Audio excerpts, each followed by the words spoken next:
Selamat malam Ibu Bapak dan keluarga yang dikasihi dan diberkati oleh Tuhan. Malam hari ini bacaan kita terambil dari kitab Amos pasal 2 ayat 6 sampai 8. Tadi juga sudah dibacakan di dalam keluarga, sudah dibagi. Ada ibu atau ayah ataupun anak-anak yang membaca. Sebelum kita masuk dalam pembahasan mengenai bacaan kita, saya mau mengajak Ibu Bapak dan Saudara-saudara kita melihat ini. Ketika kerajaan Israel itu terpecah, maka terpecah menjadi dua, ada utara dan selatan. Yang di utara yang saya beri lingkaran kuning itu, kerajaan Israel utara punya ibu kota Samaria.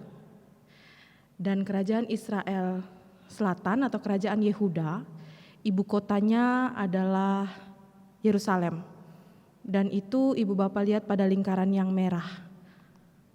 Lingkaran merah kerajaan Yehuda, kerajaan selatan, yang daerah warna kuning, dan lingkaran kuning pada daerah warna biru itu adalah kerajaan utara.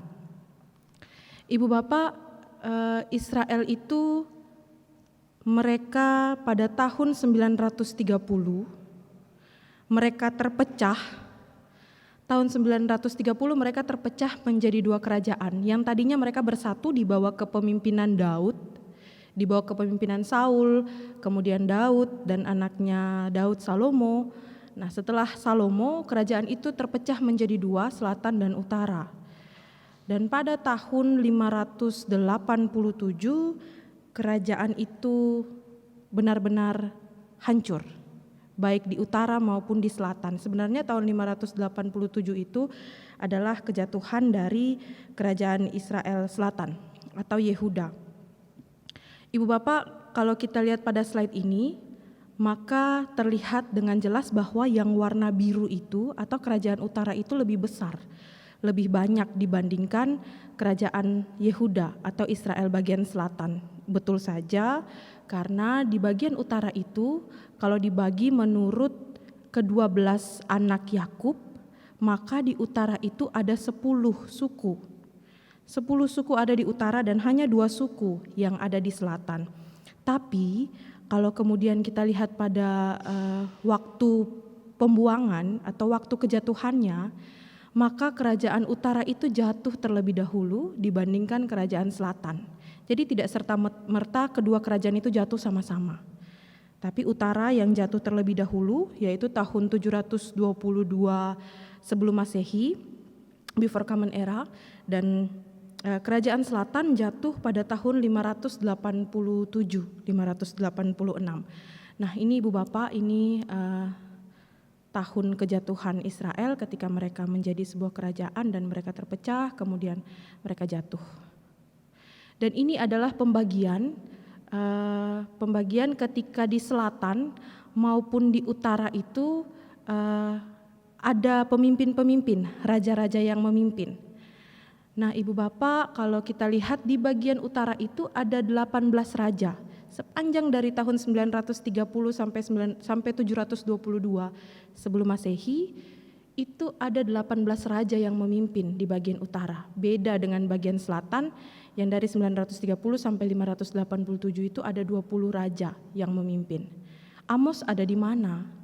Amos ada pada masa pemerintahan Raja Yerobeam II.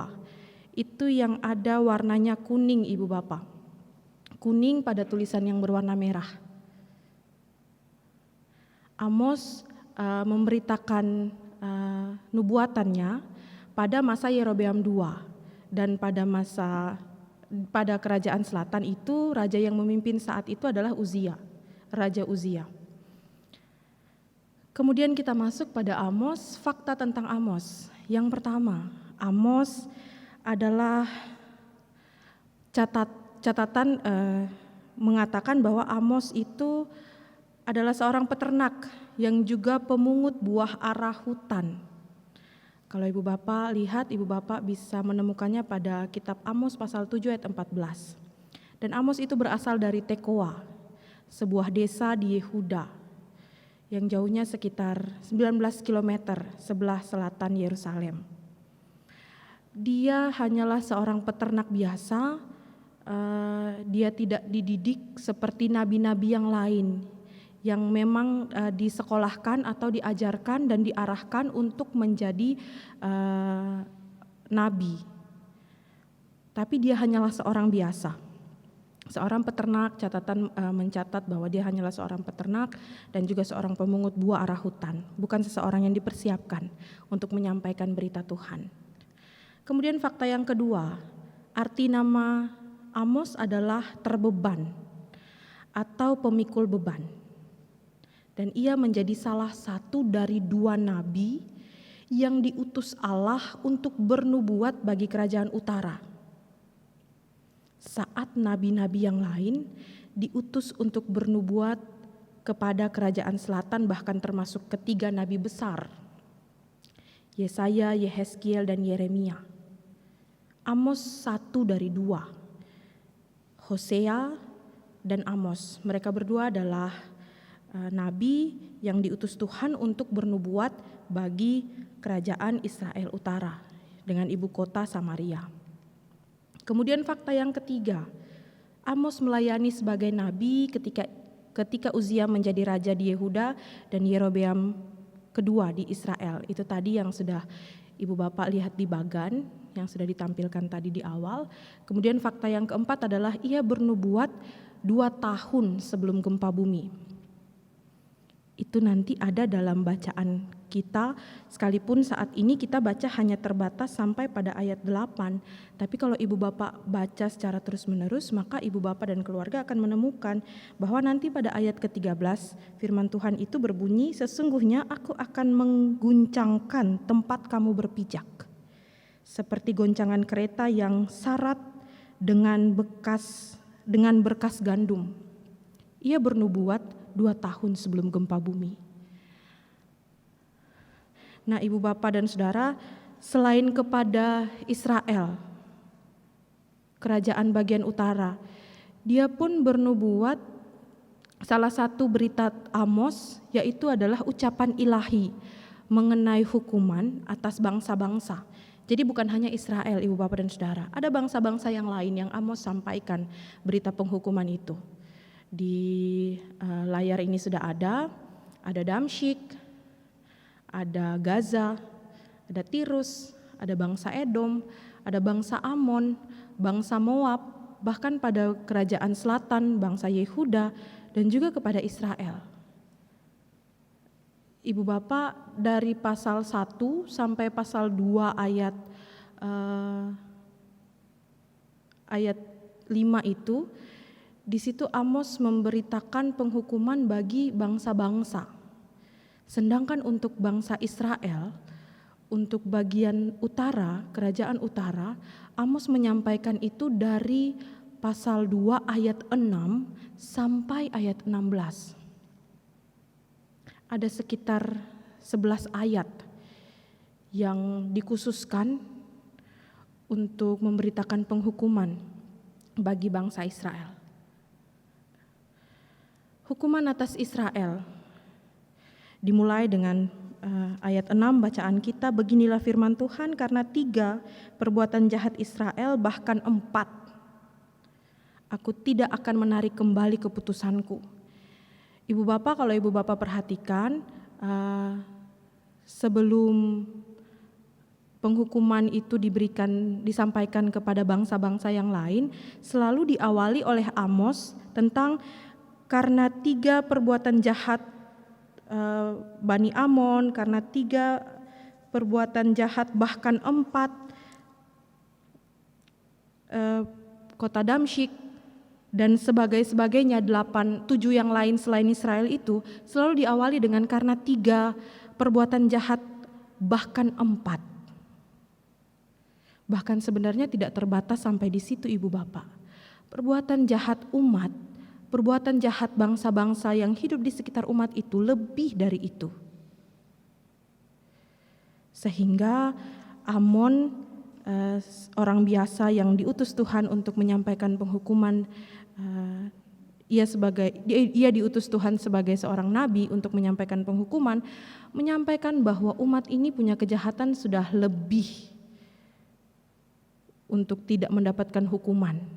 Jadi harus betul-betul mendapatkan penghukuman.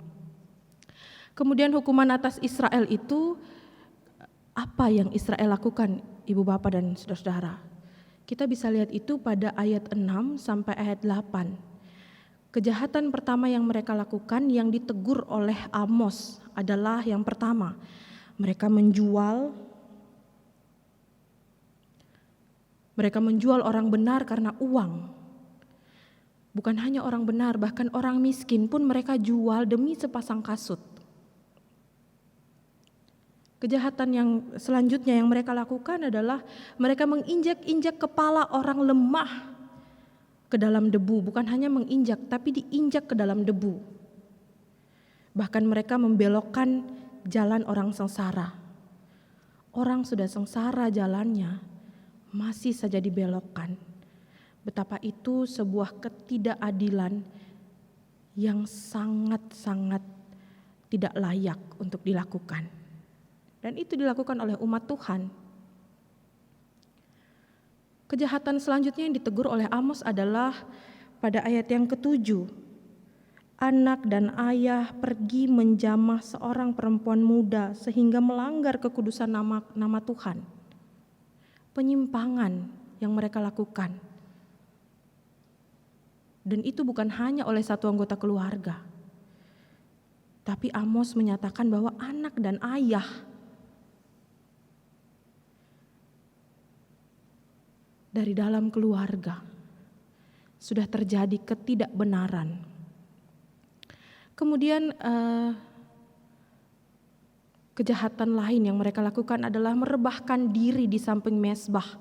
Itu bisa kita temukan, itu sudah dibaca tadi dalam ayat 8. Mereka merebahkan diri di samping mezbah di atas pakaian gadaian orang.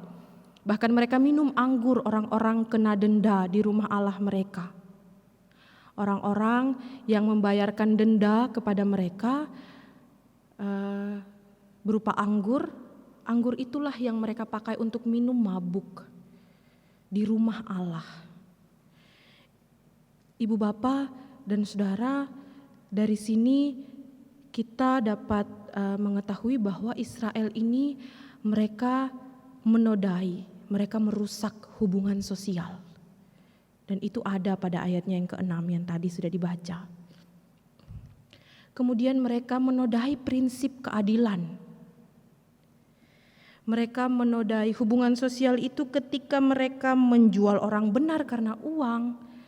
Mereka menjual orang miskin hanya karena untuk sepasang kasut. Ibu Bapak dan Saudara, Israel ini bukanlah sebuah bangsa, bukanlah orang-orang yang hidup berkekurangan, tapi orang-orang yang berada. Tetapi lihatlah kehidupan mereka dalam hubungan sosial betapa tidak baik. Orang benar saja mereka jual, bahkan orang miskin mereka jual hanya untuk mendapatkan sepasang kasut. Dan ayat 7a di situ menerangkan bahwa Israel itu menodai prinsip keadilan. Mereka menginjak-injak kepala orang lemah ke dalam debu, membelokkan jalan orang sengsara. Tidak ada ketidakadilan dalam hidup mereka. Bahkan untuk orang-orang yang mereka tindas dengan sedemikian rupa. Pun pada ayat 7b, moral keluarga menjadi rusak. Tadi sudah Ibu Bapak dan Saudara baca, pun sudah saya sempat sampaikan, saya sempat singgung bahwa bukan hanya satu anggota keluarga yang merusak moral. Anak dan ayah. Di sini mau memperlihatkan bagaimana moral kehidupan keluarga dari umat Israel bagian utara itu sudah sangat rusak. Dalam bacaan Amos pasal 2 ini, hal terakhir yang mereka nodai, yang dinodai oleh umat Israel Utara adalah ritual. Mereka menodai hidup rohani mereka sendiri, Ibu Bapak dan Saudara. Betapa mereka tidak lagi menghargai mezbah, tempat di mana seharusnya mereka datang membawa korban persembahan yang kudus bagi Allah yang kudus.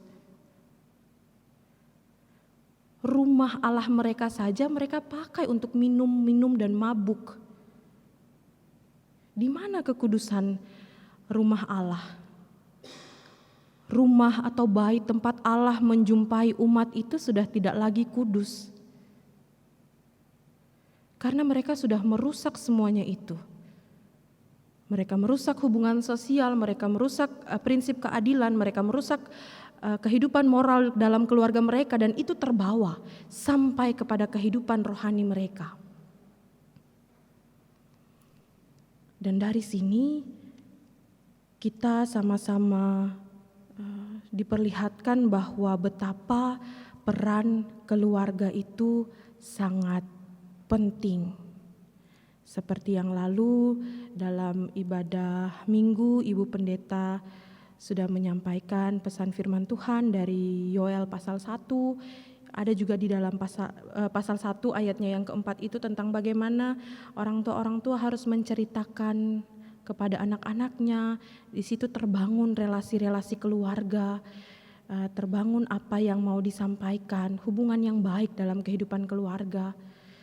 Sehingga bacaan firman Tuhan di malam hari ini mau menegaskan bahwa relasi dalam keluarga, orang tua dan anak, anak dan orang tua, adik dan kakak, itu sangat penting.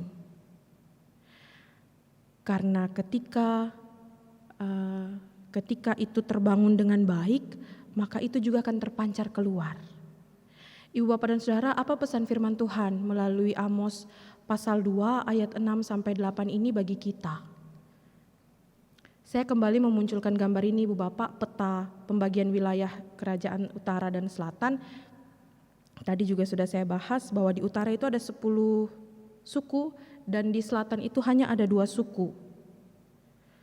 Bukan tentang sedikit atau banyak jumlah kita, Ibu Bapak dan Saudara, tetapi tentang bagaimana kita menghayati bahwa walaupun sedikit, kita sungguh-sungguh dekat dan mengikuti apa yang menjadi kehendak Tuhan dalam kehidupan kita. Israel Utara ada 10 suku. Secara jumlah harusnya mereka lebih kuat, karena mereka lebih banyak dibandingkan selatan Yehuda. Tapi apa yang terjadi? Mereka tidak membangun itu dengan sungguh-sungguh dari dalam kehidupan keluarga. Tidak ada dasar yang kuat. Sehingga dengan mudahnya mereka mengikuti setiap hal-hal tidak baik yang dilakukan oleh bangsa-bangsa yang ada di sekitar mereka.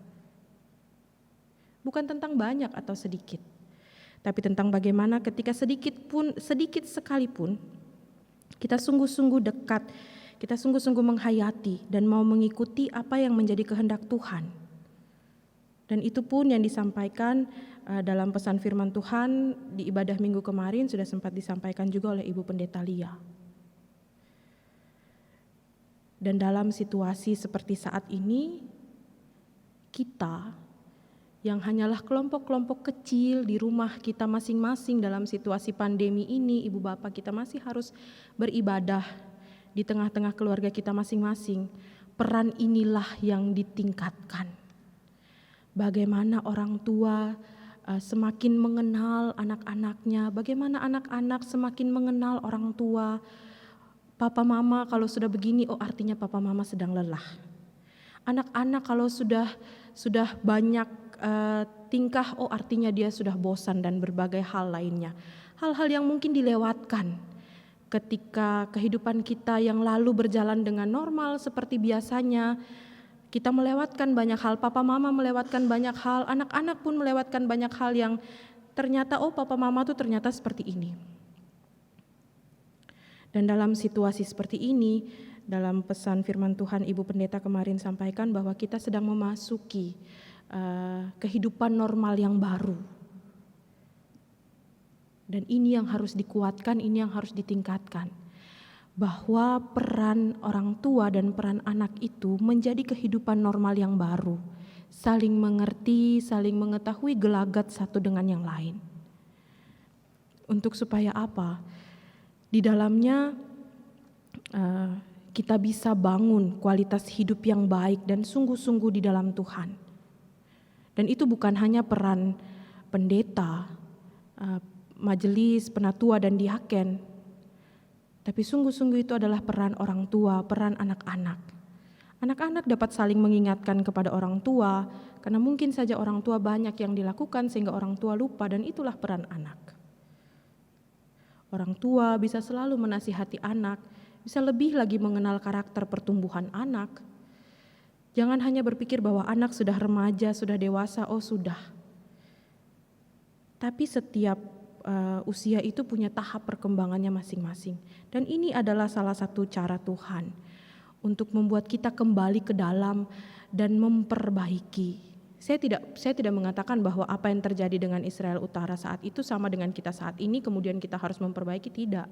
Tapi ini adalah kesempatan yang Tuhan berikan untuk keluarga-keluarga saling mengenal, saling mengintrospeksi satu dengan yang lain. Supaya apa? Supaya terbangun kualitas hidup yang baik dan sungguh-sungguh di dalam Tuhan.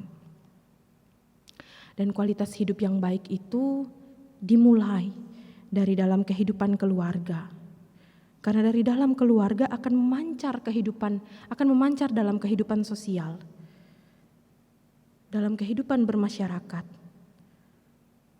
Dan bahkan dari dalam kehidupan keluarga itu akan nampak dalam kehidupan ritual, kehidupan rohani, kehidupan beragama, ketika kita berinteraksi dengan jemaat satu dengan yang lain di gereja.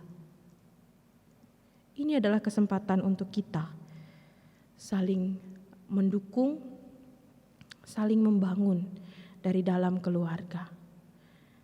Ini pesan firman Tuhan yang mau Amos sampaikan kepada kita semua di malam hari ini, dan biarlah kita sebagai orang-orang yang ditebus oleh Tuhan, kita semua dapat memaknai kasih dan penyertaannya dalam kehidupan kita, dan kita bagikan itu bagi setiap orang yang berada di sekitar kita. Namun terlebih dahulu kita lakukan itu bagi setiap orang yang ada di rumah kita, orang tua kepada anak, anak kepada orang tua, pun kepada saudara-saudara yang ada di sekitar kita.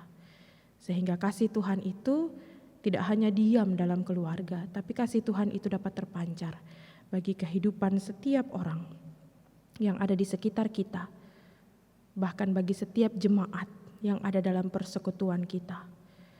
Tuhan menolong dan memberkati kehidupan kita. Amin.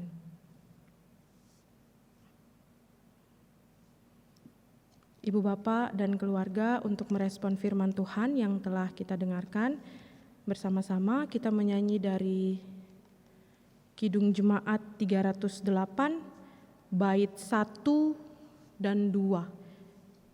Tuhan Kau kekal Raja hati kami.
Ibu Bapak dan keluarga yang dikasihi dan diberkati oleh Tuhan, kita akan masuk dalam doa syafaat. Mari kita menundukkan kepala, kita merendahkan hati dan mengangkat akan segala pergumulan kita kepada Tuhan dalam doa syafaat. Kita berdoa. Allah Bapa kami yang kekal kudus, yang bertahta dalam kerajaan sorga yang mulia, kami di malam hari ini Tuhan menghampiri kekudusan-Mu. Kami mengucap syukur untuk kasih, kebaikan, kemurahan-Mu yang begitu nyata dalam kehidupan kami. Karena siapakah kami ini Tuhan tanpa kemurahan-Mu? Siapakah kami ini Tuhan tanpa pertolongan-Mu? Tanpa Engkau Tuhan, tentu kami sudah binasa dan tidak ada sampai dengan saat ini.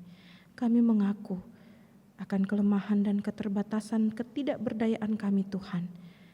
Sebagai tanda bahwa kami selalu mengucap syukur kepada Tuhan, Sang Pemelihara kehidupan kami. Terima kasih Bapa di surga, biarlah kami semua di malam hari ini melalui pesan firman Tuhan, kami dapat saling menguatkan, kami dapat saling mengingatkan di dalam kehidupan keluarga rumah tangga kami masing-masing. Kami sebagai ayah, sebagai ibu, sebagai anak-anak, sebagai kakak, sebagai adik, dalam kehidupan keluarga rumah tangga kami sebagai oma, opa, om dan tante.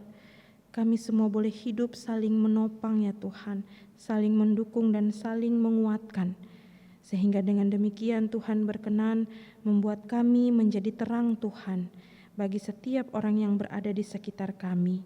Terima kasih Bapa di surga, kami mau berdoa bagi setiap umat-Mu ya Tuhan yang ada di dalam pergumulan kelemahan tubuh.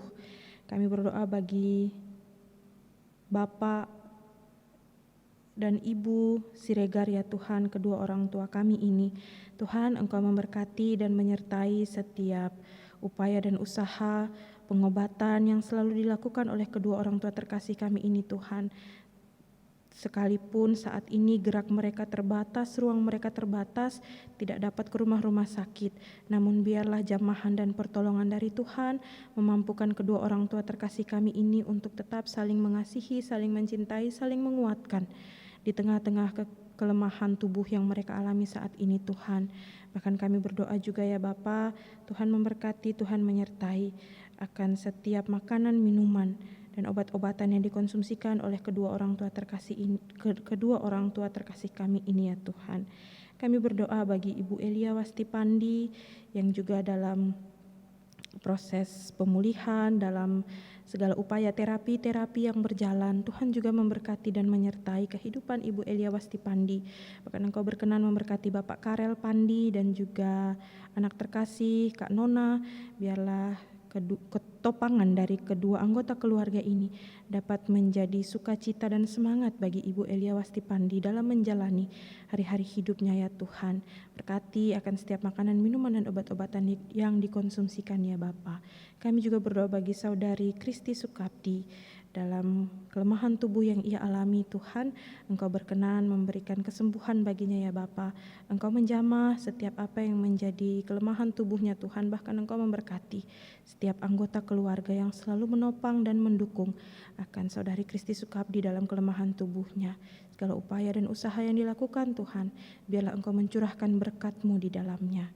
Kami juga berdoa bagi setiap jemaat-Mu yang ada dalam pemulihan pasca perawatan dan pengobatan ya Tuhan. Kami berdoa untuk hamba-Mu Diaken Bapak Deki Wokamau, Diaken Bapak Rudi Panggaribuan, Diaken Bapak Julkarnain Samosir, dan Penatua Bapak Ingan Tarigan, juga bagi Bapak Robert Sembiring ya Tuhan. Kami berdoa Tuhan Yesus Engkau menyempurnakan setiap upaya dan usaha pemulihan yang dilakukan oleh hamba-hamba-Mu ini Tuhan. Sehingga biarlah setiap usaha dan upaya ini mendapat berkat daripada-Mu Tuhan. Kesembuhan yang sejati dapat mereka alami Bapa, dan mereka dapat kembali melakukan aktivitas, pekerjaan, bahkan pelayanan mereka. Terima kasih ya Tuhan Yesus. Kami juga di saat ini berdoa bagi saudari-saudari kami yang sudah Tuhan berkati buah kandungan mereka, dan di saat ini ada janin dalam kandungan mereka Tuhan. Kami berdoa bagi Ibu Christine Samosir Panjaitan, bagi Ibu Margareta Yuniker, Ibu Karinawati Helu, Ibu Okta Simanjuntak. Biarlah Tuhan Engkau memberkati, Engkau menyertai setiap janin yang ada dalam kandungan, bahkan Engkau memberkati saudara-saudari kami ini ya Tuhan. Pun Engkau berkati setiap anggota keluarga yang selalu mendukung, menopang, dan mencintai mereka. Sehingga biarlah suasana hati yang penuh dengan kegembiraan, suasana hati yang penuh dengan ketenangan boleh menjadi bagian mereka dalam menjalani masa-masa kehamilan mereka ini Tuhan. Kami berdoa bagi mereka, Tuhan berkati, Tuhan sertai hingga pada proses kelahiran yang akan berjalan pada waktu-Mu yang tepat ya Tuhan. Engkau akan buka jalan bagi setiap upaya dan usaha yang dilakukan oleh setiap anggota keluarga untuk proses kelahiran dapat berjalan dengan baik ya Tuhan. Kami juga di saat ini ya Tuhan mau berdoa untuk setiap kami, keluarga-keluarga-Mu, keluarga besar, Jemaat Kasih Karunia Parung Serap Ciledug, baik kami dari sektor pelayanan 1 sampai sektor pelayanan 6 pun yang ada di pos pelayanan Taman Adiasa. Tuhan memberkati, Tuhan menyertai kehidupan kami dengan segala pergumulan kami, dengan segala harapan, impian dan masa depan kami serahkan kehidupan kami seutuhnya ke dalam tangan pengasihan-Mu Tuhan. Secara khusus kami berdoa bagi saudara-saudara kami, bagi keluarga-keluarga kami yang dalam situasi COVID-19 ini mereka terdampak ya Tuhan. Baik mata pencaharian mereka pun kehidupan mereka sehari-hari terdampak ya Tuhan. Biarlah Tuhan Engkau menjamah dan memberkati kehidupan mereka, kuatkan mereka Tuhan, berikan penghiburan bagi mereka, bahwa dalam situasi apapun Tuhan tidak pernah lepas tangan dari kehidupan umat-Nya. Untuk itu ya Tuhan, biarlah Engkau meneguhkan hati mereka, menguatkan hati mereka ya Tuhan di dalam situasi seperti ini. Dan Tuhan pakai setiap orang, setiap pribadi, setiap pihak yang memberi bantuan peduli kasih bagi setiap jemaat-Mu ini ya Tuhan. Engkau berkenan memberkati setiap jemaat-Mu ini sehingga kami semua dapat saling bahu-membahu, kami dapat saling menopang satu dengan yang lain, mendukung satu dengan yang lain, saling mengisi satu dengan yang lain Tuhan di dalam situasi saat ini ya Tuhan. Dan biarlah saling menopang, saling mendukung yang kami lakukan di saat ini tidak hanya berhenti ketika situasi COVID ini berlalu, tapi kehidupan yang manis seperti ini terus kami pelihara di sepanjang kehidupan, di sepanjang kesempatan yang Tuhan berikan bagi kami. Terima kasih Tuhan, kami juga berdoa untuk setiap pelayan-pelayan yang Engkau percayakan melayani di tengah-tengah kehidupan jemaat ini. Kami berdoa bagi Bapak Pendeta Abraham Ruben Persang selaku Ketua Majelis Jemaat, beserta dengan Ibu Pendeta Lia Persang Barapa, dan juga kedua anak terkasih yang selalu menopang dan mendampingi. Tuhan memberkati dan menyertai Bapak dan Ibu Pendeta beserta dengan keluarga, terkhususnya setiap pelayanan-pelayanan yang dilakukan oleh Bapak Pendeta dan Ibu Pendeta. Biarlah setiap jemaat-Mu dapat merasakan cinta kasih Tuhan lewat setiap pelayanan yang disampaikan oleh Bapak dan Ibu Pendeta. Bahkan kami berdoa untuk presbiter, Ibu Bapak, saudara-saudara diaken dan penatua, Tuhan memberkati dan menyertai kehidupan mereka. Keluarga yang juga selalu menopang dan mendampingi, Tuhan berkati. Kakak-kakak layan Pelkat PA dan PT, pengurus-pengurus komisi, pengurus Pelkat, pengurus-pengurus subkomisi, dan setiap pihak yang Tuhan percayakan dalam pelayanan di tengah-tengah jemaat ini, Tuhan berkati, Tuhan sertai ya Tuhan. Kami berdoa untuk situasi dan kondisi kami selaku warga negara Indonesia, selaku warga di daerah Banten dan Tangerang ini ya Tuhan. Kami ada dalam pembatasan sosial berskala besar tahap yang ketiga. Tuhan berkati, Tuhan sertai kami, sehingga biarlah PSBB ini dapat berjalan dengan semakin tertib. Tuhan berkati dan sertai setiap warga negara kami. Tuhan berkati sertai setiap warga daerah kami. Berikan hikmat-Mu Tuhan, sehingga kami boleh dengan sungguh-sungguh mentaati kebijakan yang ditetapkan oleh pemerintahan kami. Karena kebijakan ini adalah upaya dari pemerintahan kami untuk menghentikan penyebaran wabah COVID-19 ya Tuhan. Tuhan berikan kesadaran yang tinggi bagi setiap kami ya Tuhan, sehingga kami semua mau dengan penuh ketaatan melakukan setiap kebijakan yang ditetapkan oleh pemerintahan bangsa dan negara kami. Bahkan Engkau berkenan memberkati pemerintahan kami dengan kekuatan dan kesehatan ya Tuhan. Bagi setiap orang, setiap pihak yang terlibat, setiap pribadi yang memberi diri sebagai relawan bagi kondisi COVID-19 ini ya Tuhan. Engkau berkati, Engkau sertai para tim medis yang bekerja di rumah sakit, dokter dan perawat, petugas administrasi, petugas kebersihan, dan setiap orang yang memberi diri. Tuhan berkati, Tuhan sertai mereka ya Tuhan. Engkau memberkati setiap orang yang saat ini sedang berjuang dalam kondisi terjangkit wabah COVID-19 ini Tuhan. Biarlah semangat sukacita dari Tuhan menguatkan mereka, membuat mereka terus berjuang dalam melawan COVID-19 ini ya Tuhan. Setiap orang tanpa gejala, pasien dalam pengawasan, orang dalam pemantauan, Tuhan berkati, Tuhan sertai, berikan kesadaran yang tinggi sehingga biarlah mereka dapat melakukan karantina-karantina secara mandiri di rumah masing-masing ya Tuhan. Engkau berkati, Engkau cukupkan apa yang menjadi kebutuhan mereka. Terima kasih Bapa di surga, kami menyerahkan kehidupan kami sepenuhnya ke dalam tangan pengasihan-Mu ya Tuhan.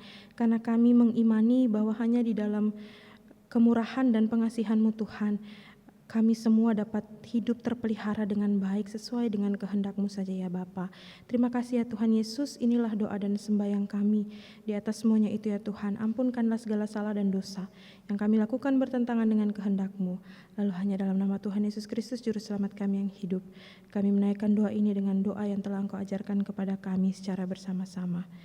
Bapa kami yang ada di surga, dikuduskanlah nama-Mu. Datanglah kerajaan-Mu, jadilah kehendak-Mu di bumi seperti di sorga.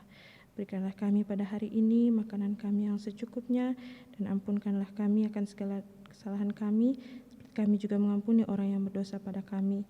Dan janganlah bawa kami ke dalam pencobaan, tapi lepaskanlah kami daripada yang jahat.